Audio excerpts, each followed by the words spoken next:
এখন কিন্তু কুষ্টিয়ার বিখ্যাত পোড়া রুটির সাথে মালাই চা খেতে কিন্তু এখন আর কুষ্টিয়া যেতে হবে না, কারণ নিকুঞ্জেই এখন কুষ্টিয়ার বিখ্যাত পোড়া রুটির সাথে মালাই চা পাওয়া যাচ্ছে। তো সেদিন টিকটকে দেখলাম একটা ভিডিওতে যে কুষ্টিয়ার মালাই চার সাথে পোড়া রুটির এই কম্বিনেশনটা এখন সব জায়গায় সেল করছে। তার মধ্যে নিকুঞ্জে এই চাপাইয়া নামে যে জায়গাটা আছে এটা বেশ ফেমাস। তো যার কারণে আর দেরি না করলে এখানে চলে আসলাম। এই জায়গাটা নিকুঞ্জ 2 এর মধ্যে, আপনারা গুগলে সার্চ করলে পেয়ে যাবেন। আর এই জায়গাটা ঢুকে দেখলাম এটা রাস্তার পাশে ছোট একটা টি স্টলের মতো, আর প্লেসটা অনেক ছোট। তো এখানে আমরা অর্ডার দিয়েছিলাম মালাই চার সাথে পোড়া রুটির যে কম্বিনেশনটা সেটা, আর এটার দাম ছিল 60 টাকা। আর এক্সট্রা করে আমরা আরেকটা মালাই চা নিয়েছিলাম যেটার দাম নিয়েছিল মাত্র 30 টাকা। আর আমরা যেহেতু 2জন পার্সন ছিলাম যার কারণে এক্সট্রা মালাই চা নিয়েছি। তো এখানে মালাই চার সাথে যে পাউরুটিটা দেওয়া হয় এটা মিললে একটা সফট ছোট সাইজের পাউরুটি। আমার খেয়ে যতটুকু মনে হয়েছে ওরা পাউরুটিটার উপর একটু সামান্য কনডেন্স মিল্ক আর সাথে একটু চিনি সিরকা দিয়ে পাউরুটির উপর দিয়ে পুরোটা মেখে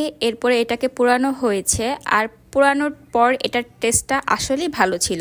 নর্মালি আমরা অ্যাজ ইউজুয়াল আগে সবাই বাসে এভাবেই পাউরুটির সাথে চা খেতাম, এটা তেমন নতুন কোনো কনসেপ্ট না, কিন্তু যেহেতু এটা কুষ্টিয়া পোড়া রুটি তো সেই হিসেবে এখন এটা খুবই ট্রেন্ডিংয়ে আছে। নাস্তা হিসেবে আমার কাছে এটা ভালোই লেগেছে। আর আপনাদের কাছে যদি ভিডিওটি ভালো লেগে থাকে তাহলে কিন্তু অবশ্যই চ্যানেলটি সাবস্ক্রাইব করে দিবেন।